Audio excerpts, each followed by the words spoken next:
आज जवळपास 5,029 कोटी रुपये हा पहिला हप्ता 6,22,207 शेतकऱ्यांच्या खात्यामध्ये गेला आहे। मध्यंतरी काही गैरसमज असे झाले होते की आमच्यावरचं कर्ज जास्ती दिसतंय आणि आमच्या नावावर अप्रूव्ड पैसे कमी आहेत। त्याचं कारण जे काही NPAवर लावलेलं व्याज होतं त्या व्याजामुळे ते जास्त दिसत होतं।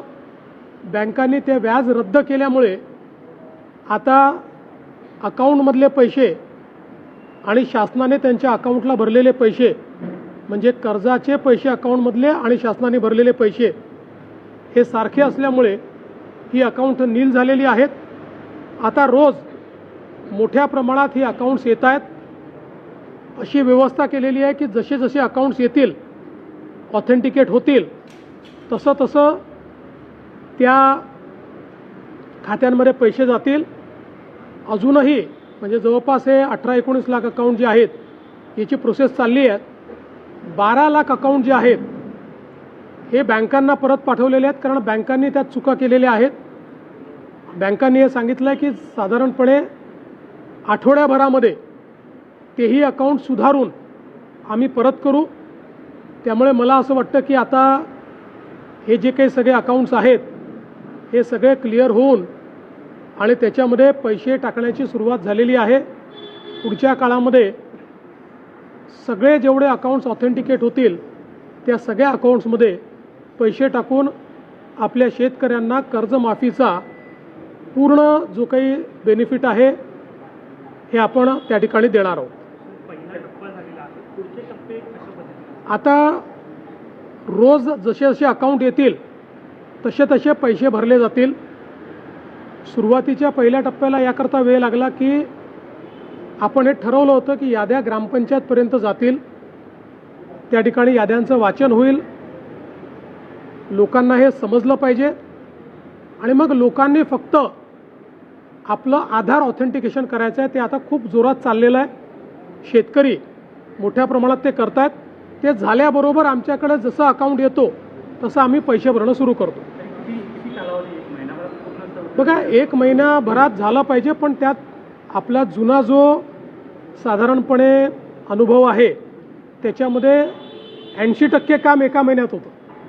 20% कामाला वेळ लागतो कारण त्यात काही ना काही अडचणी इतका लाखो शेतकऱ्यांचा जो रेकॉर्ड असतो, कुठे शेतकऱ्याची अडचण असते, कुठे बँकेची अडचण असते।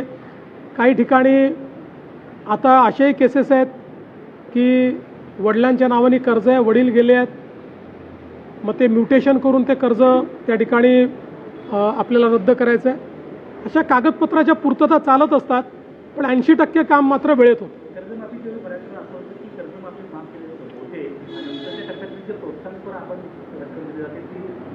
नाही, आम्ही याच्यामध्ये 2च टप्पे केलेले आहेत। पहिल्या टप्प्यामध्ये आम्ही सगळे कर्जमाफीचे पैसे भरतो आणि दुसऱ्या टप्प्यात आम्ही प्रोत्साहनचे पैसे देणार आहोत।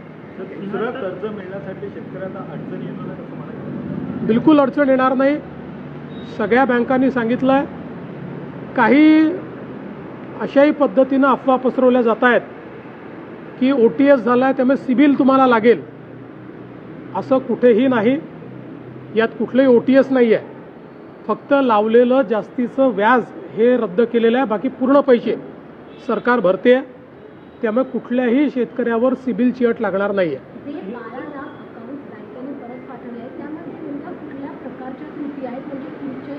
टेक्निकल त्रुटी आहेत। काही ठिकाणी अकाउंट दुबार आलेले आहेत त्यामुळे ते 2 अकाउंट आहे की 1 अकाउंट आहे हे पाहावं लागणार आहे। काही ठिकाणी नंबरचा मिसमॅच आहे, काही ठिकाणी नावांचा मिसमॅच आहे आणि म्हणून ते सुधारण्याकरता त्या ठिकाणी पाठवले आहेत। कारण ही संपूर्ण डिजिटल पद्धत असल्यामुळे डिजिटल पद्धतीत सगळ्या गोष्टी व्हेरीफाय झाल्याशिवाय पैसे जात नाही, DBTने पैसे जातात। त्यामुळे सगळ्या गोष्टी व्हेरीफाय कराव्या लागतात। म्हणून या छोट्या छोट्या चुका आहेत त्या बँका ऑथेंटिकेट करून देणार आहेत। देखिए, एक बहुत अच्छा निर्णय पुण्यश्लोक अहिल्या देवी होळकर कर्ज माफ़ी की योजना हमने घोषित की। इस योजना के तहत हमारी जो पहली लिस्ट आई थी वो करीब 16 लाख किसानों की थी। उस लिस्ट को हमने फील्ड में भेजा, उसमें आधार ऑथेंटिकेशन किया और जिनका आधार ऑथेंटिकेशन हुआ, ऐसी पहली लिस्ट करीब 6,22,000 किसानों की, उनके खातों में 5,000 करोड़ से ज़्यादा पैसा आज हमने जमा किया है।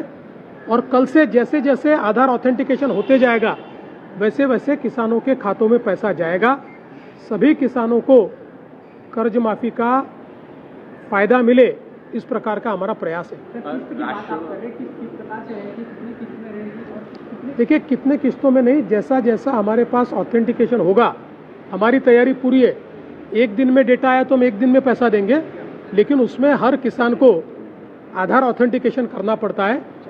उतना ही काम उसका है, वो जैसे करता है हमारे पास ऑटोमेटिक वो आ जाता है और हम उसमें पैसा भरते हैं। शेतकरी बांधवांसाठी अतिशय मोठी ही बातमी आहे, कारण शेतकरी बांधवांच्या खात्यामध्ये हप्ता वितरणाला फायनली आता सुरुवात झालेली आहे। शेतकरी बांधवांची वारंवार जी विनंती होती ती येत होती, त्यांच्याकडून मेसेज सुद्धा येत होते की आमच्या खात्यावरती अजूनही निधी जमा झाले नाही, आम्ही केवायसी सुद्धा केली आणि आम्ही योजनेसाठी पात्र सुद्धा आहोत, तरी आमच्या खात्यामध्ये हे जे पैसे आहे ते सुद्धा वाटप केले जात नाही। पण संध्याकाळी शेतकरी बांधवांसाठी मुख्यमंत्र्यांनी एक कार्यक्रम घेतला, यामध्ये एक बैठक पार पडली ज्यामध्ये सर्व मंत्रिमंडळ जे उपस्थित होते, त्यामध्ये शेतकऱ्यांचे जे प्रश्न होते ते त्या ठिकाणी मांडण्यात आले। पीक विमा सुद्धा शेतकरी बांधवांचा अडकलेला होता, सोबत शेतकरी बांधवांचा नमो शेतकरीचे 2 हप्ते रखडलेले होते। हे 2 हप्त्यांबाबत सुद्धा निर्णय झालेला आहे, पीक विमाचा सुद्धा निर्णय झाला आणि शेतकरी कर्जमाफीची रक्कम काल संध्याकाळपासूनच शेतकरी बांधवांच्या खात्यामध्ये जमा करण्यात आली। पहिली आणि दुसरी जी यादी होती तिला नीट छाननी करून, ज्यामध्ये पात्र शेतकरी आहेत ज्यांनी केवायसी केली आहे आणि त्या अकाउंटमध्ये कुठलाही प्रॉब्लेम नाही, ते सर्व शेतकरी बांधवांच्या खात्यामध्ये काल संध्याकाळपासून सुरुवात झाली। आज सकाळपासून सुद्धा याची सुरुवात सकाळी 7 वाजल्यापासून करण्यात आली आहे। बहुतेक शेतकरी बांधव अतिशय आनंदी आहे, कारण त्यांना मेसेज आलेले आहे की त्यांच्या खात्यामध्ये आता ही रक्कम जमा होत आहे। त्यामुळे शेतकरी बांधवांच्या खात्यामध्ये पैसे येत असल्याने ते आनंदाचं वातावरण त्या ठिकाणी बनलेलं आहे। जर तुमच्या खात्यामध्ये अजूनही पैसे जमा झालेले नसेल तर त्याबद्दल सुद्धा सविस्तर अपडेट या व्हिडिओच्या माध्यमातून मुख्यमंत्री देवेंद्र फडणवीस यांनी दिली आहे। तुम्ही व्हिडिओ पूर्ण बघून घ्या, जेणेकरून तुम्हाला सविस्तर माहिती समजणार आहे।